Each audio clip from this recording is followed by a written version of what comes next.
பாரதி காதலியே கண்ணம்மா கண்ணம்மா, தீராத காதல் நீயே செல்லம்மா செல்லம்மா, கண்ணம்மா கண்ணம்மா, என் வாழின் அர்த்தம் நீ அம்மா. என்ன இனியா இன்னும் ரெடி ஆகாம அப்படியே உட்கார்ந்துருக்க? இதோ இப்ப ரெடி ஆயிடுவேம்மா. உன்னை அழகா அலங்காரம் பண்றதுக்கெல்லாம் அன்பு ஆள் அனுப்பியிருந்தான். வந்தாங்கம்மா, அவங்களெல்லாம் நான் ரிட்டர்ன் அனுப்பிட்டேன். திருப்பி அனுப்பிட்டியா? ஏன்? இல்லம்மா, உங்களுக்கே தெரியல, எனக்கு எப்பவும் சிம்பிளா இருக்கதான் பிடிக்கும். எப்பவும் சிம்பிளா இருக்கதான் பிடிக்கும். இன்னைக்கு சாம் கூட உனக்கு நிச்சயதார்த்தம். இன்னைக்கும் சிம்பிளா இருப்பானா என்ன அர்த்தம்? ஐயோ அம்மா, நான் இப்ப இருக்க மாதிரியே இருந்துக்கிறேன். அடிஷ்னலா எனக்கு எதுவும் தேவையில்ல, அதான் அவங்கள திருப்பி அனுப்பிட்டேன். என்ன இனியா நீ? ஒவ்வொரு பொண்ணுங்களும் அவங்களுக்கு நிச்சயதார்த்தமோ இல்ல அவங்களுக்கு ஏதாவது ஒரு ஃபங்க்ஷனோ எடுத்தாங்கன்னா எவ்வளவு அலங்காரம் பண்ணி எவ்வளவு பிளான் எல்லாம் பண்ணி ரெடி ஆகும். நீ என்னடானா மண்டபத்துக்கு போறதுக்கு நேரம் ஆகுது, இப்ப வரைக்கும் அப்படியே உட்கார்ந்துருக்க. எனக்கு இப்படியே இருக்கதாம பிடிச்சிருக்கு, இப்படியே விடுங்களா. நீ சந்தோஷமா தானே இருக்க? என்னம்மா, உங்க பொண்ணுக்கு இன்னைக்கு நிச்சயதார்த்தம், இப்ப வந்து சந்தோஷமா தானே இருக்குன்னு கேட்டா என்ன அர்த்தம்? இல்ல இனியா, உன் அண்ணனை இப்ப உயிரோட இல்ல. நீ வயசுக்கு வந்த போயா இருக்கட்டும், எப்பெல்லாம் உனக்கு ஒரு நல்லது நடந்தாலும் அவன் தான் முன்ன நின்று நடத்துவான். ஆனா இன்னைக்கு என் பிள்ளை இல்லாம உனக்கு நிச்சயதார்த்தம், என் பிள்ளை இல்லாம உனக்கு கல்யாணம். அழாதுங்கம்மா, அவன் தான் இல்லைன்னு தெரியும்லாம், அப்புறம் மறுபடியும் அழுதுட்டு அவன் இருந்தாலும் இல்லைனாலும் அவன் ஆசீர்வாதம் உனக்கு எப்பவும் இருக்கும். எப்பவுமே என் பிள்ளை தங்கச்சி நல்லா இருக்கணும்னு தான் நினைப்பான். அவன் தங்கச்சிக்கு ஒரு நல்லது நடக்குது, ஆனா அவன் இல்லாம போயிட்டானே. சரிம்மா, நீங்க தான் ஃபீல் பண்றீங்கல்ல அண்ணன் இல்ல அப்படின்னு. பேசாம இந்த நிச்சயதார்த்தத்தை நிப்பாட்டிடுவோமா? ஆட்டி வச்சிருவேன் இனியா. நானே இந்த நிச்சயதார்த்தத்தை நினைச்சு எவ்வளவு சந்தோஷப்பட்டுட்டு இருக்கேன். ஏமா, உங்க அதாவது அப்பாவோட தங்கச்சி ஹஸ்பண்ட் இருக்காருல, அதான் அப்பாவோட ஃப்ரெண்டு விக்கி மாமா. ஆமா, அதாம்மா, அவரோட பையனுக்கு தான் என்ன பேசி வைக்கலான்னு பாத்தீங்க. என்னாச்சு உனக்கு? அவன் கூட ஏதாவது சண்டையா? அவன் பேரை கூட சொல்லாம வித்தியாசமா நடந்துக்கிறேன் இன்னைக்கு. இல்லம்மா, கேக்குறேன், அப்படிதானே நீங்க எல்லாம் நினைச்சு வச்சிருந்தீங்க. இப்ப சாம் கூட நிச்சயதார்த்தம், இதுக்கு எதுக்கு நீங்க இவ்வளவு சந்தோஷப்படுறீங்க? இனியா, நானும் தமிழ 4 பிள்ளைங்களை வளர்த்தோம். நீ, உன் அன்னை, அதுக்கப்புறம் அன்பு, இசை, ருக்கு பொறுத்த வரைக்கும் எங்க முன்னையும் இந்த வீட்டுக்கு வந்துட்டான். என்னமோ ரொம்ப எல்லாம் நாங்க அவ குழந்தைய தூக்குறது கொஞ்சறதெல்லாம் விரும்ப மாட்டான். அதனால என்னமோ பாசம் இருந்தாலும் அன்பு அளவுக்கும் இசை அளவுக்கும் எனக்கு இருந்ததில்ல. அதே மாதிரிதான் தமிழுக்கும். தெரிஞ்சோ தெரியாமலோ என் பொண்ணு சாம்க்கு ஒரு கஷ்டத்தை கொடுத்துட்டு அவ வாழ்க்கையை சூஸ் பண்ணிட்டு போயிட்டான். அவ கொடுத்த வழியிலேருந்து இன்னும் சாமால வெளியே வர முடியல. நான் வளர்த்த பொண்ணு இசை அவனுக்கு கஷ்டத்தை கொடுத்தா. என் பொண்ணு இனியா நீ, அவன் மேல வச்சுட்டு போன கரையை துடைக்கிறதுக்கு ரெடி ஆயிட்டா. எனக்கு இது சந்தோஷம் தானே இனியா? சரி மக்களே, நீ இப்படியே உட்கார்ந்துருக்க, இனிமே ட்ரெஸ் எல்லாம் சேஞ்ச் பண்ண வேண்டாமா? சரிம்மா, நான் ரெடி ஆயிட்டு வரேன். நீ சந்தோஷமா தானே இருக்க? ஆமாம்மா, சந்தோஷமா தான் இருக்கேன். இத்தனை வருஷமா இதே வீட்டுல இருந்துட்டேன்ல, ஒருவேளை சாம் கூட கல்யாணம் நடந்துச்சுன்னா அரசங்க வீட்டுக்கே நான் மருமகளா போக வேண்டியிருக்கோம். இங்கே பிறந்ததுல இருந்து இருந்துட்டேனா, அதான் எல்லாரையும் விட்டு போகும்போது கஷ்டமா தானே இருக்கும். உன் மனசுக்கு ஏத்த மாதிரி நீ சந்தோஷமா இருப்ப இனியா. சரி அம்மாடி, நீ ரெடி ஆயிக்கோ. சரிம்மா, நான் போய் அன்பு பார்த்துட்டு வரேன். போத அன்பு, நேற்றுக்கு நைட்டு ஆரம்பிச்ச அழுக இன்னும் முடியல. நீயே தானே விருப்பப்பட்டு இனியாவை சாமுக்கு கொடுக்குறேன். அப்புறம் நீ இப்படி அழுதுட்டு இருந்தாள்னா இந்த அழுகையோட அவ வாழ்க்கை ஆரம்பிக்கும் போது அவ வாழ்க்கை நல்லாவா இருக்கும்? என்னால முடியலமா. அன்பு, நீ இந்த அளவுக்கு முன்ன கூட உடைஞ்சு போகல, ஆனா இப்ப இந்த அளவுக்கு உடைஞ்சு போயிருக்கணும். இதுல வேற என்னமோ இருக்கு. அப்படியே ஃபீல் பண்ணிட்டு உன் மனசை மாத்திட்டு இருந்த. நேற்றுக்கு நைட்ல இருந்து இப்படியே ஃபீல் பண்ணிட்டு இருக்க. நானும் சரி இன்னைக்கு நிச்சயதார்த்தம்லாம் அதை நினைக்கும் போது கொஞ்சம் ஃபீல் பண்றானா இருக்கு அப்படின்னு நினைச்சிட்டு இருந்தா நீ அப்படியே இருக்க. நான் ரொம்ப பெரிய தப்பு பண்ணிட்டேமா, மன்னிக்கவே முடியாத பெரிய தப்பு பண்ணிட்டேன். அவன் யாருன்னு தெரியாமலே இந்த கிறுக்கனுக்காக அவன் எவ்வளவு தூரம் கஷ்டப்பட்டிருக்கான்.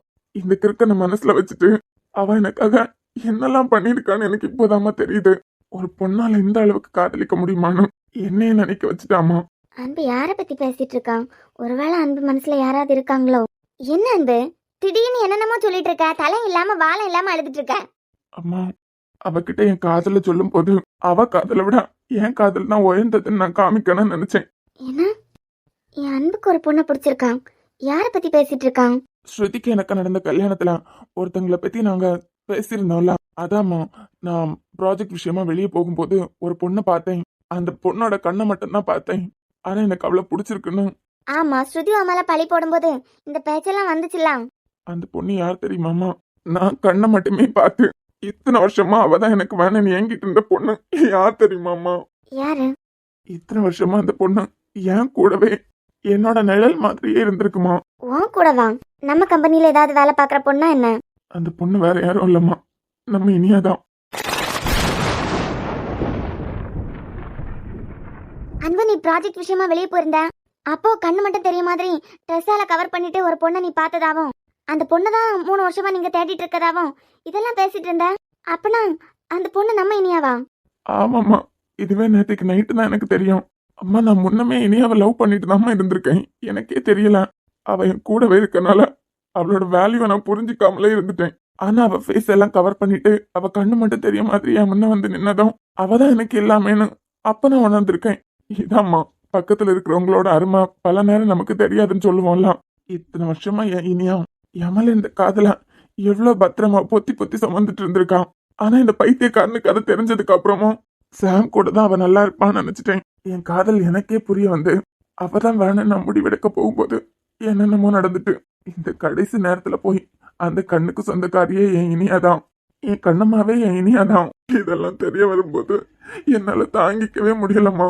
அன்பு, இப்ப கூட ஒன்றும் பிரச்சனை இல்லடா. நீ தாத்தா கிட்டையும் அரசங்கள்கிட்டையும் எல்லார்கிட்டையும் உன் மனசுல இனியாதான் இருக்கா, இனிய மனசுல நீ தான் இருக்கான்னு எல்லார்கிட்டையும் சொல்லிடலாம் அன்பு. மண்டபத்துக்கு போகும்னா வேண்டாம்மா, என் தங்கச்சியால சாம் ரொம்பவே கஷ்டப்பட்டுட்டான். உங்களுக்கே தெரியும்லம்மா, என்னோட வற்புறுத்தல்னாலதான் சாம் இந்த கல்யாணத்துக்கே சம்மதிச்சிருக்கான். நம்ம ஃபேமிலிக்காகவும் எனக்காகவும் கண்டிப்பா இனியா கையில ரிங் போடுவான். அவனால இதை தட்டி கழிக்கவே முடியாது. நேத்துக்கு ஒரு செகண்ட் எனக்கு தோணுனது உண்மைதான், சாம் எனக்கு இனியாவை விட்டு கொடுத்துருடா அப்படின்னு. ஆனா அம்மா, இனியாவை கூட சாம் கல்யாணம் பண்ணிக்கலனா இந்த ஜென்மத்துல அவன் வேற யாரையும் கல்யாணம் பண்ணிக்க மாட்டான். அவனை அப்படி பார்க்கும்போது நமக்கு எவ்வளவு குற்ற உணர்ச்சியா இருக்கும். நம்ம இசையாலதான் ஒவ்வொரு தடவையும் நமக்கு தோணும்ல. இதுவே இனியா கூட அவன் சேர்ந்துட்டானா அவன் வாழ்க்கையும் நல்லா இருக்கும், இனியா வாழ்க்கையும் நல்லா இருக்கும்மா. கொஞ்ச நாளிலேயே என்ன மறந்துடுவான். சரி, அவன் இந்த வீட்டை விட்டு வெளியே போய் சாம் கூட ஒரு வாழ்க்கையை ஆரம்பிக்கும் போது கொஞ்ச நாளையில மறந்துடுவான்னு வைக்கலாம். அப்போ உன்னை பத்தி யோசிச்சு பாத்தியா அன்பு? என்ன விடுங்கம்மா, அது பாட்டுக்கு அப்படி லைஃப் போகும். சரிம்மா, டைம் ஆகுதுலாம். சாம் வர இங்க வரதா சொல்லியிருக்கான். இங்கிருந்து தான் மண்டபத்துக்கு போக போறோம். எனக்கு இனியாக்குமான காதல் யாருக்கும் தெரியாமலே அழிஞ்சு போயிட்டு உங்களுக்கும் எனக்குள்ளேயுமே இந்த காதல் அப்படியே புதஞ்சு போயிடுச்சுமா. அப்படியே விடுங்க. ரொம்ப அவளை கஷ்டப்படுத்திட்டேன். ரொம்ப கேவலமா அசிங்கமா எல்லாம் பேசிதான் இந்த கல்யாணத்துக்கு சம்மதிக்க வச்சிருக்கேன். என் மேல அவளுக்கு வெறுப்பா வந்துட்டு அவ சந்தோஷமா இருப்பாமா, அவளால சாம சந்தோஷமா இருப்பான். எனக்கு அது போதுமா. அவங்க 2 பேரும் தான் எனக்கு எல்லாமே. இதுக்கு மேல எனக்கு என்னமா வேணும்? அன்பு, அப்போ உன் மனசுலயும் இனிய மனசுலயும் இப்ப நான் என்ன பண்ணுவேன்? உங்க 2 பேரை மாதிரி சாம எங்களுக்கு முக்கியம்தான். பெரிய தப்பு பண்ணி எப்படி ஒரு இக்கட்டான இடத்துல கொண்டு வந்துட்டேப்பா. காதல் காதல் காதல் காதல் காதல் இனித்திடும் நரகமா, காதல் காதல் வலித்திடும் சொர்க்கமா, கண்களில் பொங்கும் நீரில் காட்சியும் மறைந்து போகும், காதலின் மடியில் தானே இறுதியாய் இதயம் தூங்கும், பூவை காட்டி முல்லை விற்றாய் காதலே. என்ன கௌரிமா, இனியா நிச்சயதார்த்தத்துக்கு நேரம் ஆயிட்டு இருக்கு, இப்ப கூப்பிடுறீங்க? அப்புறம்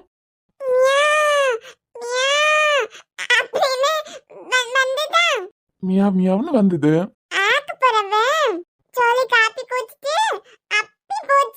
மியா உன் காஃபியை குடிச்சிட்டு போயிட்டான். ஏன் மியா, உன் காஃபியா எப்படி மியா குடிச்சது? நீ அடி குடுத்தியா? கொடுத்துருவோம். ஏன் மியா, உன் பாலை குடிச்சிட்டு போன அந்த மியாவை மரத்துல கட்டி வச்சு அடிப்போமா? மியாவு பாவம், எல்லாரும் பாவம் தானே உன்னை பொறுத்த வரைக்கும். மது, சொல்லுங்கம்மா, ஏதோ சொல்ல வரீங்களா? அது ஒன்றும் இல்ல, நான் இங்க வரும்போதே உனக்காக ஒரு சாரி எடுத்துட்டு வந்தேன். எனக்கா? எனக்கு எதுக்குமா? அதுவும் இல்லாம எனக்கெல்லாம் எடுத்துட்டு வரணும்னு எந்த அவசியமுமே இல்ல. அவங்க மருமகளுக்கு அவங்க எடுத்து கொடுக்கணும்னு ஆசைப்பட்டு எடுத்துட்டு வந்திருக்காங்க. அது எதுக்குன்னு அவங்கள்ட்டே கேட்டா, இப்ப இவளெல்லாம் வச்சுட்டு எவ்வளவு கஷ்டப்பட போறனோ நீ. முதல்ல உன்னை பார்க்க வரேன், உனக்காக ஒரு சாரி எடுத்துட்டு வரேன்னு தோணுச்சு. இன்னைக்கு உன் ஃப்ரெண்டுக்கு நிச்சயதார்த்தான்னு மித்ரன் சொல்லிட்டு இருந்தான். அது மட்டும் இல்லாம உங்க தாத்தா வந்து எங்களையும் கூப்பிட்டுருக்காரு. ஆமாம்மா, ஃபர்ஸ்ட் ரொம்ப கிராண்டா வைக்கலாம் தான் நினைச்சாங்க. அப்புறம் ரொம்ப க்ளோஸ் ஆனவங்க, ஃபேமிலி, இவ்வளோ பேரை மட்டும் போதும் அப்படின்னு சிம்பிளாவே முடிக்கலான்னு தாத்தா நினைச்சிருப்பாரு போல. மது, அதுக்குன்னு இந்த புடவை கட்டினேன்னா நான் ரொம்ப சந்தோஷப்படுவேன். நீ இதுக்கு தான் கட்டணும்னு இல்லை, ஆனா இது ஒரு ஃபங்க்ஷன் தானே, அதான் நான் எடுத்ததே உன்கிட்ட கொடுத்தா உனக்கு பிடிச்சிருந்தா கட்டுவேலாம். சரிம்மா, பிரிச்சு பார் மது. அம்மா எதுக்கு இப்படி அவசரப்பட்டுட்டாங்க? நானும் தான் மதுக்கு சாரி எடுத்து வச்சிருக்கேன். நான் எப்பவோ எடுத்து வச்சது, அத குடுக்கலான்னு பார்த்தா அம்மா முந்திரி கொட்டை மாதிரி முந்திட்டாங்க. இனி என்னைய மதிப்பா? இதுல இவளுக்கு ஒரு செக் வைக்கலாமா? வச்சிருவோம். ஏமியா, அம்மாக்கு செக் வச்சிருவோமா? ஆ, இரு, வேடிக்கை மட்டும் பாரு. சூப்பரா இருக்குமா, நான் இதே கட்டுறேன். நீ எதை கட்டுறன்னு நான் பாக்குறேன் டீச்சர்லாம். சரி மது, இனிமே நீ கிளம்பணும். ஸ்னோவே நீ ரெடி பண்ணணும்ல, நீ போய் இந்த சாரி கட்டிட்டு வா. சரிங்கம்மா. ஸ்னோலிங், வரதா ஐடியா இருக்கா இல்லையா? டாடா. டாடாவா? எடி, நீ சாமங்களுக்கு இனியாத்துக்கு நிச்சயதார்த்தத்துக்கு வரலையா? மம்மா போமா. ஆமியாவ், நம்ம போலாம். ஆனா அதுக்கு முன்ன என் செல்ல மியாவ் போய் கிளம்பணும்லாம். எங்க செல்ல குட்டி ரெடி ஆயிட்டு வாங்க, நம்ம ஒன்னா போலாம். அப்படியா? அப்படிதான்.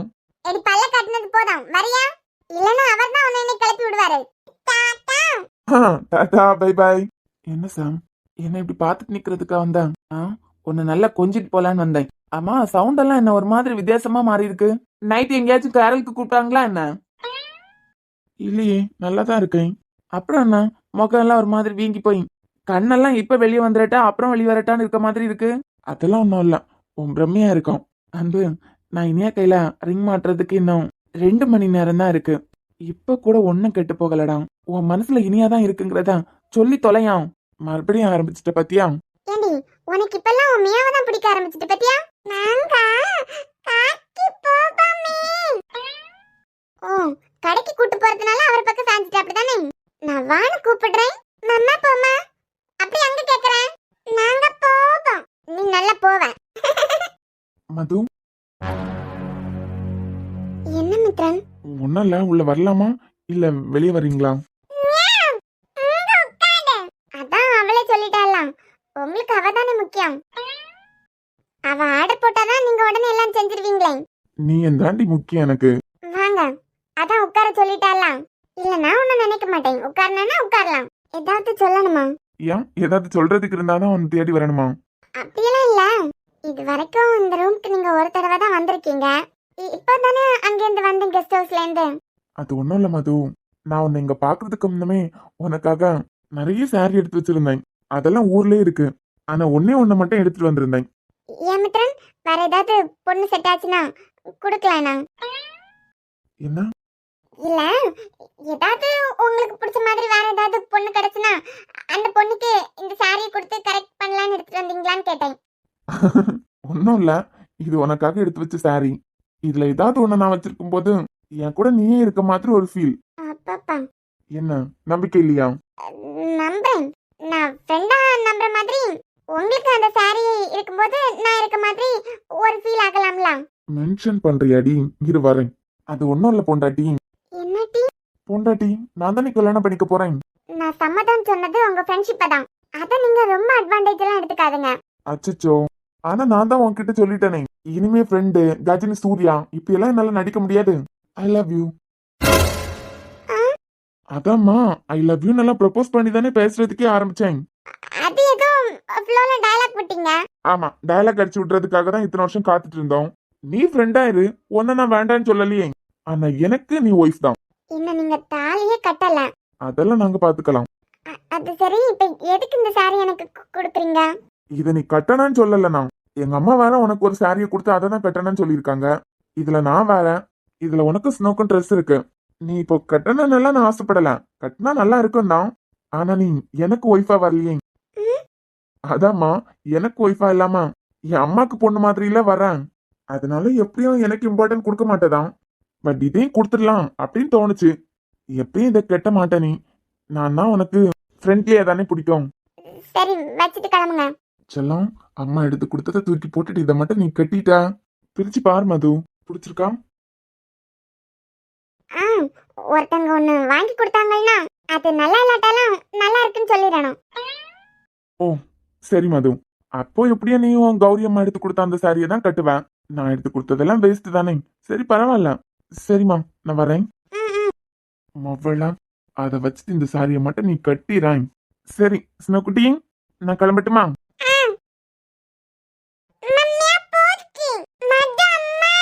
ஐ லவ் யூ.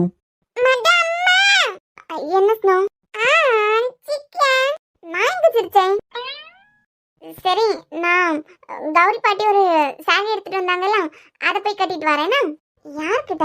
இவர் இப்படி ஒன்று எடுத்து கொடுத்ததா நான் அப்படியே கட்டிட்டு அவர் முன்ன போய் நின்றுவேனா என்ன? திரும்ப திரும்ப எனக்கு இதையே பேசுறதுக்கு எனர்ஜி இல்லடா. இப்பவும் நான் சொல்றேன், இனியா எனக்கு ஃப்ரெண்டு மட்டும்தான்.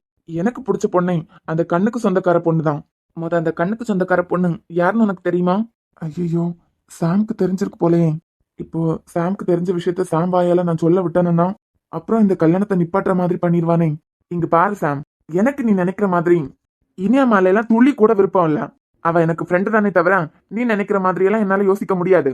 என் கண்ணை கட்டி விட்டா கூட அந்த பொண்ணு யாருன்னு நான் கண்டுபிடிச்சிருவேன். உன் கண்ணை கட்டி இல்லடா, உன் உருட்டுக்கட்ட கண்ணை திறந்தே வச்சிருந்தாலும் ஒன்னால அவளை கண்டுபிடிக்க முடியாது. நிப்பாட்டு சாம், எனக்கு விருப்பம் இல்லாட்டா இப்படியே விட்டுறேன். நான் தான் சொல்றேன்ல, அந்த பொண்ணு உன் கண்ணு முன்னே வந்து நின்னாலும் உன்னால கண்டுபிடிக்க முடியாது. அந்த அளவுக்கு கூமுட்டையாயெல்லாம் இருக்க. பரவாயில்ல இருந்துட்டு போறேன். அம்மா இதெல்லாம் எப்படி இருக்கேன்? நல்லா இருக்கணும். ஆனா கௌரி பாட்டி நிறைய ஜுவல் எல்லாம் வச்சு ஒரு மாதிரி இருக்கலாம். இல்லையா? ஆனா அப்படித்தானே ஸ்னோ இருக்கு. இல்ல எனக்கு என்னமோ நல்லா இல்லாத மாதிரி இருக்கு. நான் அம்மியா ஒரு சாரி எடுத்து கொடுத்தாங்கல்ல, நான் வேணா அதை போட்டிருந்தேன்னு வச்சுக்கோ. அதே கலர்லயே உனக்கு ட்ரெஸ் எடுத்து கொடுத்துருக்காரு. உனக்கு அந்த சாரி தானே பிடிச்சிருக்கு? அம்மா அந்த சாரியும் கட்டுறேன். ஸ்னோக்கு எது பிடிச்சிருக்கோ அதை ஓகே சொல்லு சரியா? சாம் என்ன? வா போலாம். இனியா நான் அன்பிட்ட கொஞ்ச நேரம் பேசிட்டு வரனே. வா போலான்னு சொன்னா வா. இனிமே கிளம்பு, நான் வரேன். சாமி கோவத்தை நீயே கலப்பாதா? என்ன பிச்சை எடுத்து நிக்கிறியா? நீ போ, நான் வரேன். இனியா இங்க பாரு சாம், எனக்கு யாரோட பிச்சை வாழ்க்கையிலே வாழணும்லாம் எந்த அவசியமும் இல்ல. நானே தூக்கி போட்டாச்சு, அதுக்கப்புறம் உனக்கு என்ன பிரச்சனை? எனக்கு என்ன பிரச்சனையா? ஏன் என்ன நினைச்சிட்டு இருக்க? எதுவும் நினைக்கல. இங்க இருந்து கிளம்பு, தாத்தா கூப்பிடுறாங்க. சரி நீ போ, வரேன். முடியாது சாம், நீ வரது வரைக்கும் நான் இப்படியே தான் நிப்பேன். ஏமா படுத்தாதான், வா போலாம். போ, இன்னும் என்ன முறைச்சிட்டே நிக்கிறேன்.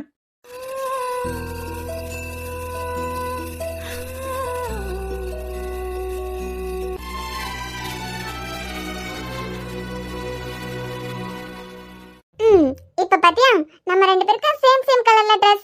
இப்போ அம்மா கலகா இருக்கா? சொல்லி சூப்பரா இருக்கனா? நீ சூப்பரா தான் இருக்க. அம்மாக்கு இதுதானே நல்லா இருக்கு. அப்புறம் அங்க பாத்து ஏன் அதை விட இதுதான் நல்லா இருக்கு. இல்ல ஸ்னோ, அதுல வந்து நிறைய ஜுவல் எல்லாம் பாட்டி வச்சிருந்தாங்களா, இதுல அம்மியா நம்ம ரெண்டு பேருக்கும் சேம் கலர்ல Dress வச்சிருக்காங்கல்ல, இனியாத்த எடுத்து கொடுத்தாங்கல்ல, அது கூட சேம் கலர் கிடையாது. உனக்கு பிடிச்சிருக்குன்னு தான் நானே இதை கட்டியிருக்கேன். ஐயா இங்க பாருனோ, யாராவது கேட்டா இதுதான் நல்லா இருக்கு, நீ தான் அம்மாவை இதை கட்ட சொன்னதா சொல்லணும் சரியா? இல்ல அப்படிதான். பர்றா, இவங்க மனசுக்குள்ள ஒரு ஓரமா நாங்க இருப்போமா? ஆனா இவங்களுக்கு அவங்க அத்தை தான் முக்கியம். கேட்டா அவங்க தான் இவங்களோட ரோல் மாடல். ஐயோ நீங்க என்ன நாங்க போட்டிருக்க கலர்லயே ஷர்ட் போட்டிருக்கீங்க? என்ன மியாவ்? அதே கலர்ல தானே நானே போட்டிருக்கேன். ஆனா எனக்கு மட்டும் நல்லா இல்லைன்னு சொன்னா? ஏமது, உங்க அத்தை அதான் உன் ரோல் மாடல். அவங்க எடுத்து கொடுத்த சாரியை நீ கட்டல? அதுதான் கட்டலாம்னு இருந்தேன். அதுதான் கட்டினேன் ஃபர்ஸ்ட். அப்புறம் அப்புறம் அப்புறம் ஸ்னோக்கு அந்த கலர் பிடிக்கலன்னு பயங்கரமா அழுதான். யாரு? என் பொண்ணு அழுதான் அப்படிதானே? உங்க பொண்ணு அழுதாளான்னு தெரியல, ஆனா ஸ்னோ அழுதான். ஓ அப்படி, சரி சரி சரி. ஏன் மியாவ், அழுதியா என்ன? போட்டு உடைச்சிருவாளோ? ஆமா, அம்மாக்கு கௌரி பாட்டி எடுத்து கொடுத்த சாரி உனக்கு பிடிச்சிருக்கா இல்ல மியாவ் எடுத்து கொடுத்த சாரி பிடிச்சிருக்கா? பாட்டி எடுத்து கொடுத்ததா? ஏமது, குழந்தை பாட்டி எடுத்து கொடுத்த சாரி தான் பிடிச்சிருக்குன்னு சொல்லுது. அவ குழந்தை ஒரு டாக்டர் இருக்கு, உங்களுக்கு தெரியாதா? குழந்தை மாத்தி மாத்தி தான் பேசும். இப்போ ஒன்னு பேச அப்புறம் ஒன்னு பேச அப்படின்னு. இது கூட தெரியாம நீங்க எப்படி டாக்டரா இருக்கீங்க? நாங்க எப்படி இருந்துக்கிறோம், ஆனா நீங்க நல்லா பண்றீங்கங்க. நீங்க நினைக்கிறத பார்த்தா என்னமோ நீங்க எடுத்து கொடுத்த சாரி இதே நான் கட்டணுங்கிறதுக்காக நானும் ஆசைப்பட்டு கட்டின மாதிரி எல்லாம் பேசுறீங்க. சேச்சா நான்லாம் அப்படி நினைக்கலமா. நான் அப்படி நினைக்கிற அளவுக்கு அந்த மாதிரிப்பட்ட பையனும் இல்ல. என்ன விஷ்ணு ஆசைப்பட்டதுனால தான் கட்டினே தவிர வேற எதுவும் இல்ல. அப்புறம் நீங்க என் ஃப்ரெண்டு தானே. ம் அப்பப்ப அதையும் மென்ஷன் பண்ணிக்கோ. நீங்க எதுக்கு எங்களுக்கு எடுத்து கொடுத்த அதே கலர்லயே நீங்க ஷர்ட் போட்டிருக்கீங்க? நான் எடுத்து கொடுத்தத குப்பையில தூக்கி போட்டு இருப்பேன்னு நினைச்சேன். இப்படி ஆசை ஆசையா உடனே கட்டுவேன்னு நான் கனவா கண்டேன். ஐயே ரொம்ப தான். நீங்க எனக்கு ஃப்ரெண்ட் மட்டும் தான். நீங்களா அட்வான்டேஜ் எடுத்துக்கிட்டு கற்பனையா வாழ்ந்துட்டு இருக்காதுங்கண்ணா. இது கூட நல்லா தான் இருக்கு. நான் வேர் வேறாய் அடலே தேனே ஒரு பால் பார்வை உனை பார்த்தேனே பெண்ணேனே பெண்ணல்ல அக்ஷய பாத்திரம் பெண் என்ற கோப்பைக்குள் நான் விழுந்தேன் ஆரோடு தேன் கொண்டு வாய் கலந்தேன் காற்றுக்கும் அழகான பூவுக்கும் காதலா காதலா ஏழையாடும் கடலுக்கும் அது சேரும் மணலுக்கும் காதலா காதலா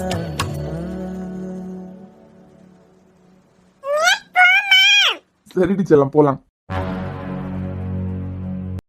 இனியா அழகா இருக்க.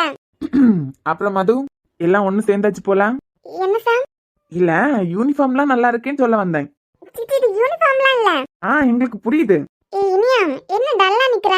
ஒண்ணும் இல்ல மது, உன்னை இப்படி சந்தோஷமா பாக்குறதுக்கு சந்தோஷமா இருக்கு. அதான் அப்படி வாயடிச்சு போயிட்டேன். என்ன தங்கம்? என்னை விட யஸ்னா குட்டி தான் அழகா இருக்க. அப்புறம் வாழ்த்துக்கள் சாம். தேங்க்ஸ். சரி கிளம்பலாம்ல, யாருக்காவது வெயிட் பண்றீங்களா? இல்ல கிளம்பலாம். அப்புறம் வீட்ல உள்ளவங்க எல்லாரும் போயிட்டாங்களா? ஆமாமா முன்னமே மண்டபத்துக்கு கிளம்பிட்டாங்க. வழக்கமா பையனோட வீட்ல உள்ளவங்க கூட தான் வந்து பாத்திருக்கேன். ஆனா முத தடவையா பொண்ணு வீட்ல உள்ளவங்க கூட பையனை வரத நான் இப்பதான் பாக்குறேன். அது சாம இந்த வீட்டு பையனாவே வளர்ந்துட்டாமா. புரியுது, அதான் பாக்குறதுக்கு சந்தோஷமா இருக்குன்னு சொல்றேன். இப்படி எங்க மதுவை பாக்குறதுக்கு ரொம்ப சந்தோஷமா இருக்கு. சாம்க்கு இனியாக்க நிச்சயதார்த்தம் முடியட்டும். முடிஞ்சோன்னா ஏஞ்சலுக்கு அருணுக்கும் வர சர்ச்சில் வச்சு சிம்பிளா அவங்களுக்கு கல்யாணம் பண்ணி வைக்கலான்னு இருக்கோம். ஏற்கனவே கல்யாணம் ஆயிடுச்சு அவங்களுக்கு. அது திடுத்துப்புன்னா அருண் பண்ண ஒரு கிறுக்கு தனத்தால வந்தது. அந்த நேரத்துல அருண் பண்ணதான் கரெக்ட் தான். ஆனா இப்போ ஏஞ்சல் வந்ததுல இருந்து மாமியாருக்கும் மருமகளுக்கும் ஒத்தே போக மாட்டேங்குது. எல்லா சண்டையிலயும் முறைப்படி வராதவா அப்படின்னு சொல்லி சொல்லி திட்டிட்டே இருக்கான். அதனால ருக்குக்காண்டியாவது முறைப்படி எல்லார் ஆசீர்வாதத்தினாலையும் அருண்க்கு ஏஞ்சலுக்கும் சர்ச்சில் கல்யாணம் நடந்தா நல்லா இருக்குன்னு எனக்கு தோணுது. பெரியவர் நீங்க எந்த முடிவுனாலும் சரியா தான் எடுப்பீங்க. சரிம்மா மொதல் சாமுக்கு இனியாக்க நல்லபடியா நிச்சயதார்த்தம் முடியட்டும். அப்புறமா இதை பத்தி எல்லாம் பேசலாம். சரிங்க, அப்ப கிளம்பலாம். ஏன் செல்லும் ஏன் உங்க மருமகள மகள என்ன ஒரே சோக கீதமா வாசிச்ச மாதிரி இருக்காங்க? யார ஊட்டி சொல்ல? அதான் பெரியாத்தையும் தமிழம்மாவும் அன்புக்கு இனியாக்கு அன்பே கல்யாணம் பண்ணி வைக்கலான்னு பார்த்தோம். எல்லாரும் தான் பார்த்தோம். அதுதான் நடக்கல. அந்த சோகம் கொஞ்சம் போல மூஞ்சில இருக்கான்ல. எனக்கு நம்ம அப்படியெல்லாம் தெரியல. வேற இது பெருசா பறி கொடுத்த மாதிரி எல்லாம் நிக்கிறாங்க. எப்படி உனக்கு நான் ஆண்ட கண்ணா? எல்லாருக்கும் மூஞ்சியும் சூம்ல போய் செல்வது சூம் இல்ல சூம் ஏதோ ஒண்ணு விட்டா மூக்குக்குள்ள அடிப்பேன். மூளையும் கேன் பண்ணிடுவ போல எல்லாம் இருக்கு. ஓ கியான் இல்ல ஸ்கேன். நீ எனக்கு கரெக்ஷனை போட்டுக்கிட்டு இரு. எங்க சாமுக்கு என் பியாத்திக்கு நிச்சயதார்த்தம் நடக்க போகுது. மாதிரி மாத்திய நேரத்துல வந்துட்டு ஆட்டிக்கிட்டு செல்லு. இந்த சோகத்துக்கு பின்னாடி என்னமோ ஒரு சோக கீதம் ஒளிஞ்சிட்டு இருக்கு. உன் தலை தான் ஒளிஞ்சிட்டு இருக்கு. இங்க வரைக்கும் கொண்டு வந்துட்டான். இன்னும் அவன் மனசு மாறுற மாதிரி எனக்கு தெரியல. எனக்கு தெரிஞ்சு அவன் மனசுல நீ இருக்க. ஆனா என் வாழ்க்கை எந்த விதத்திலயும் ஸ்பாயில் ஆயிடக்கூடாதுங்கிறதுக்காக இந்த கல்யாணம் நடந்தே ஆகணுங்கிற முடிவுல இருக்கதா தோணுது எனக்கு. அப்படியா? சரி சரி. என்ன அப்படியா சரி சரினா? இந்த இடத்துல நம்ம 2 பேரையும் கொண்டு நிக்க வச்சுட்டான். இப்போ என்ன பண்ண போறோம்? நான் உன்கிட்ட அப்பவே சொல்லிட்டேன் சாம். ஒன்னில் என்ன பிடிக்கலன்னு எல்லார்கிட்டையும் சொல்லிடு. அப்படி இல்லையா உனக்கு என்ன தோணுதோ அதை பண்ணு. எனக்கு என்ன தோணுதோ அதை பண்ணுனா? உனக்கு என் கையில ரிங் மாட்டணும்னா தாராளமா மாட்டிக்கும். இல்ல எனக்கு இவளை பிடிக்கலன்னு நீ சொன்னாலும் எனக்கு ஒன்றும் இல்லை. நான் எதிர்பார்த்த அந்த ஒன்றை தவிர எது நடந்தாலும் நான் ஏத்துக்கிற மனநிலையில தான் இருக்கேன். நீ எதிர்பார்த்த அந்த ஒண்ணுனா? யாரோ ஒருத்தங்களோட காதலுக்காக ரொம்ப ஏங்கிட்டு நின்னலாம். அவங்கள தவிர என் வாழ்க்கையில எது நடந்தாலும் நான் ஏத்துக்கிற பக்குவத்துல தான் இருக்கேன். இனி அவனை எந்த அளவுக்கு காதலிச்சுட்டு இப்போ இப்படி பேசுறான்? சாம், நான் நேத்தையில இருந்து அழவே இல்லை. எப்போ ஸ்ருதிக்கு அவனுக்கு கல்யாணம் நிச்சயம் ஆச்சோ அன்னையில இருந்து நான் அழாம தூங்கின நாளே இல்லை. ஆனா நேத்தைக்கு நான் அழவா இல்லை. இனியும் நான் அழ போறது இல்லை. இனியா எப்போ உன்கிட்ட அவன் கூட நான் வெறும் லஸ்ட்டுக்காக தான் பழக்கிறேன்னு என் காதல அசிங்கப்படுத்தினானோ அந்த செகண்டே என் மனசுல இருந்து அவனை நான் தூக்கி போட்டுட்டேன் சாம். உன் ஃப்ரெண்டோட பேரை சொல்றதுக்கு கூட எனக்கு விருப்பம் இல்லை. ஓப்பனா சொல்ல போனா அந்த ஆள் இருக்க வீட்ல கூட எனக்கு இருக்க விருப்பம் இல்ல சாம். இனியா, அவன் அந்த மாதிரி பட்ட ஆள் கிடையாது. அவன் பேசினதுக்கு அப்புறம் தான் நான் பார்த்தேன், நீ டோர் பக்கத்துல நின்னுட்டு இருந்த. ஒருவேளை உன் மனசை மாத்துறதுக்காக தான் அவன் அப்படி பேசியிருப்பான். ஏன்னா அன்பால எப்பவுமே உன்னை கஷ்டப்படுத்த முடியாது. அவன் தங்கச்சிக்கு கூட தான் உன் மேல விருப்பம் இருந்தது. அந்த நேரத்துல உனக்கு இசை மேல விருப்பம் இல்லையே. நீ அன்பு கிட்ட சொன்ன உடனே என் ஃப்ரெண்டுங்கிறதுனால என் தங்கச்சி உன்கிட்ட தான் ரொம்ப நெருங்கி பழகிட்டு இருக்கான், அதனால இது காதல் கிடையாது அப்படின்னு என்ன பாயிண்ட் பண்ண மாதிரி அவன் தங்கச்சியை பாயிண்ட் பண்ணிருக்கலாம்ல. என்ன இனியாமா பிரிச்சு எல்லாம் பேசுறேன்? முடிஞ்சு சாம். அவங்களுக்குன்னு வரும்போது ஒரு நியாயம். என்னதான் இருந்தாலும் ஒரே வீட்ல இருந்தாலும் ஒரே குடும்பமா இருந்தாலும் என் பசிக்கு நான் தான் சாப்பிட்டாகணும், அவங்க பசிக்கு அவங்க தான் சாப்பிட்டாகணும். என்ன சரியான இடத்துல தான் வச்சிருக்கான். அது எனக்கு லேட்டா தான் புரிஞ்சுது. நான் முதல்ல சொன்ன மாதிரி தான் மறுபடியும் இசை பண்ண மாதிரி உன்னை நான் தலை குனிய விட மாட்டேன். இசைக்காக உன்னை தூக்கி போடும்போது வேற ஏதோ ஒரு காதல் இருந்திருக்கு, தூக்கி போட்டான். எனக்குள்ள எதுவுமே இல்ல சாம். காஞ்சி போன பூமி மாதிரி தான் இருக்கு. உன் ஃப்ரெண்டே என்னையும் இனிமே ஃப்ரெண்ட்ஷிப்பால கூட இல்ல எந்த ஒரு உறவாலையும் கட்டி போடவே முடியாது. ஒருத்தங்களை நமக்கு பிடிக்கலன்னு வச்சுக்கோ, அப்படியே அவங்க கிட்ட இருந்து பேக் அடிச்சு ஒதுங்கி போறாதான் என்னோட பாலிசி. இது உனக்கு தெரியும். ஏன் நான் போற வழியில ஒருத்தங்க நின்னா கூட அப்படி ஒருத்தங்க நிக்கிறாங்க அப்படின்னு நான் கன்சிடரே பண்ண மாட்டேன். அவங்கள பத்தி பேசுறதுக்கு எனக்கு எதுவும் இருக்காது. ஸோ உன் ஃப்ரெண்டும் அப்படிதான். உன் ஃப்ரெண்டு பேசுனதுக்கு இந்த உலகத்துல எந்த மிருகத்துக்கு கூட என்னால கம்பேர் பண்ண முடியல. அதான்டாமா நான் சொல்றேன் எல்லாம். அவன் எனக்கு உன்னை கல்யாணம் பண்ணி வச்சா என் வாழ்க்கை நல்லா இருக்கான்னு நினைச்சு இப்படி ஒரு முடிவு எடுத்திருப்பான். நீ அவனை வெறுத்து உன் மனசு மாறணுங்கிறதுக்காக கூட அப்படி அவன் சொல்லியிருக்கலாம்லாம். ப்ளீஸ் சாம், கண்டவங்களை பத்தி என் கூட பேசாத. 6th இருந்தே அவனை பத்தின ஞாபகத்தை எல்லாம் நீ கலெக்ட் பண்ணி வச்சிருக்க. அதுக்காக 6thலயே உனக்கு அவன் மேல காதல் வந்துச்சுன்னா நான் சொல்ல வரல. எப்போ வந்துச்சு எப்படின்னு எல்லாம் எனக்கு தெரியாது. ஆனா அவன் மேல நீ வச்ச காதல் ரொம்ப ஆழமானது இனியா. ஆசையை கூட யார் மேல வைக்கணும், அதுக்கு தகுதியானவங்களா அப்படின்னு உன் ஃப்ரெண்ட் எனக்கு புரிய வச்சுட்டான். இந்த சாப்டர் அப்படியே குழி தோண்டி புதைச்சிரு. ஏன்னா சாம், என் மனசை மாத்துறதுக்காக கூட அவன் வாயிலேருந்து அப்படி ஒரு வார்த்தை வந்திருக்க கூடாது. இதுவே அவன் தங்கச்சியா இருந்தா பேசியிருப்பானா? அவன் நினைச்சிட்டு வேணா பேசியிருக்கலாம். இது என் அம்மாவை பேசினதுக்கு சமம், இது என் தங்கச்சியை பேசினதுக்கு சமானம் அவன் மனசுல யோசிச்சுட்டு பேசியிருக்கலாம். அப்போ உன்னால அவனை புரிஞ்சுக்க முடியுதா? அதெல்லாம் எனக்கு தெரியாது சாம். அவன் தங்கச்சியையும் அவன் அம்மாவையும் இப்படி பேசிடுவானா? பேச மாட்டான்லாம். எவ்வளவு பெரிய கோவத்திலயும் எவ்வளவு பெரிய சிச்சுவேஷன்லயும் அப்படி பேச மாட்டான்லாம். அப்பனா அடுத்தவங்க பொண்ணு என்ன வேணாலும் பேசலாம், என்ன மாதிரி பேசினாலும் நான் விட கேவலமா அவன் பின்னாடியே போவான் தானே நினைச்சிட்டான். இப்ப சொல்றேன் சாம், ஒருவேளை நான் சீக்கிரமா இறந்தே போயிட்டா கூட இனியா ஸ்டாப் பண்ணினியா? அந்த கடைசி நேரத்துல கூட அவன் என் முகத்திலே முழிக்க கூடாது. என்னதான் நீ எனக்கு ஃப்ரெண்டா இருந்தாலும் என் இனியா கையில ரிங் போடுறத என்னால பார்க்க முடியல சாம். அதான் வந்துட்டேன். உங்க 2 பேரோட கல்யாணமும் முடியறது வரைக்கும் நான் இந்த ஊர்ல இருக்க போறதில்ல. நாளைக்கு இந்த ஊரை விட்டு கிளம்புறதா முடிவு பண்ணிருக்கேன். நீயும் இனியாவும் கம்பெனியை நல்லா பாத்துப்பீங்கன்னு நான் நம்புறேன். ஹாய். என்னடா அவ ஆய் சொன்னதுக்கு என்ன பாக்குறா? ஒன்னும் இல்ல. என்ன சார், எங்க இனியாக்க சாம்க்கு நடக்கிற நிச்சயதார்த்தத்துக்கு வந்தீங்களா என்ன? இல்ல, பாட்டு கிளாஸுக்கு வந்தேன். எனக்கு தெரிஞ்சு இங்கெல்லாம் பாட்டு கிளாஸ் நடத்தலையே. நீங்க ஏதோ ராங் அட்ரஸ்க்கு வந்துட்டீங்கன்னு நினைக்கிறேன். அப்படிதான் நானும் நினைக்கிறேன். ராங்கான பர்சன் கிட்ட மாட்டிக்கிட்டேன்னு நினைக்கிறேன். ஏய், உனக்கு வர வேலை இல்லையா? எப்ப பாரு நான் இருக்க இடம் எதுன்னு தெரிஞ்சு ஸ்மெல் பண்ணிட்டே வந்துடுறேன். படிக்கிற வயசுல கண்ணா பின்னான்னு சுத்திட்டு இருக்காம என் பொண்ணு நிக்கிறான். எதுவா இருந்தாலும் பார்த்தே பேசு. அவனுக்கு அவன் பிரச்சனை, உனக்கு உன் பிரச்சனை. ஆமா சார், அப்புறம் உங்களுக்கு தானே கல்யாணம். ஏன் 10 பவுனுக்கு மொய் வைக்க போறியா என்ன? எப்பயும் போட்டு தானே சார் ஆகணும். என்ன? இல்ல சார், ஐ மீன் உங்க கல்யாணத்துக்கு எங்க சைடுல இருந்து 10 பவுன் செயின் போட்டு தானே ஆகணும். என்ன தாண்டி உன் பிரச்சனை? என் பிரச்சனை என்னன்னு இப்பவே சொன்னா நல்லா இருக்காது. நான் எக்ஸாம் எழுதி முடிச்சிட்டு அப்புறமா சொல்லிக்கிறேன். சொல்லு சொல்லு. அது வரைக்கும் நாங்க இருந்தா தானே. சார், எனக்கு கடவுளே ஹெல்ப் பண்ற மாதிரி. இல்லனா உங்க அண்ணனுக்கு எங்க மது அக்காக்கும் கல்யாணம் ஃபிக்ஸ் ஆயிருக்குமா? அத காரணமா வச்சு உங்க பெரியமா வந்தாங்க. உங்க பெரியமா இருக்கிறதுனால நீங்களும் அந்த வீட்டை விட்டு போக முடியல. இது ரெண்டு என்ன தெரியுது? நடந்தது எல்லாம் எனக்காகவே நடந்த மாதிரி இருக்கு. ஏச்சிப்ப, இந்நேரம் சாம்க்கு இனியாக்கும் நிச்சயதார்த்தம் முடிஞ்சிருக்கும். சாம், மொதல் ரிங் எடுத்து இனியா கையில போடு. இனியா கையில போடுன்னு சொல்றேன்டா. இனியா இந்த நிச்சயதார்த்தம் மட்டும் முடிஞ்சிருச்சுன்னா பாதி கல்யாணம் முடிஞ்ச மாதிரி. என் ஃப்ரெண்டுக்கு சொந்தமான ஒன்ன என்னால எப்பவும் அப்படி பார்க்க முடியாது. அவன் வர மாதிரியும் தெரியல. இந்த மண்டபத்தை விட்டு எஸ்கேப் ஆயிட்ட மாதிரி தான் இருக்கு. நான் தான் சொல்லிட்டேன்ல சாம், உனக்கு என்ன தோணுதோ அதை பண்ணு.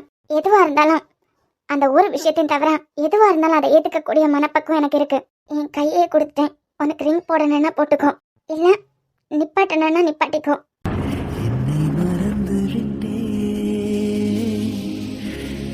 உனக்கு தோன்றத பண்ணு சாம். டேய் எடுத்து என் மருமக கையில போட்டு விடு. உன்னை இழந்து விட்டால் சாம், எப்படியாச்சும் கையில மோதிரத்தை போட்டு விடு. எதுக்கு இந்த சாம் இப்படி வெயிட் பண்ணிட்டு நிக்கிறான்? ஒண்ணுல போடு, அப்படி இல்லைன்னா ஏதாவது காரணத்தை சொல்லி நிப்பாட்டு. டேய் போட்டு விடு. என்னாச்சு இந்த சாம்க்கு? உண்மை தெளிந்து உன்னை பார்த்தெந்தன் தாய்மொழி மறந்தே. கண்ணாலனே டேய் என்ன நினைச்சிட்டு நிக்கான்? காணவில்லை என் கண்களை டேய் என் மருமக கையில போட்டு விடு. அதுக்கப்புறம் அவன் போடணும்ல. சாம்க்கு என்னாச்சு? சாம் இனியா கையில மோதிரத்தை போட்டு விடுப்பா.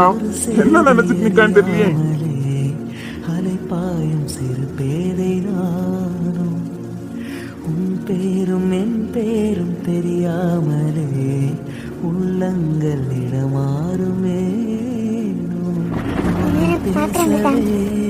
வாய்ப்பில்லை வழி தீர வழி என்னவோ.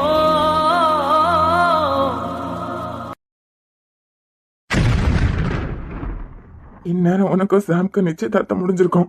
இதுக்கு மேல உங்க 2 பேரையும் பாக்குறதுக்கு என்னால முடியாதுடி. நீ இங்க என்னடா பண்ற? நிச்சயதார்த்தம் நல்லபடியா முடிஞ்சா? நல்லபடியா முடிஞ்சுட்டான். அன்பு, இது நிச்சயதார்த்தம் மோதிரம்லாம் உனக்கானது உன்கிட்ட ஒப்படைக்கணும்னு நினைச்சேன். ஒப்படைச்சிட்டேன்.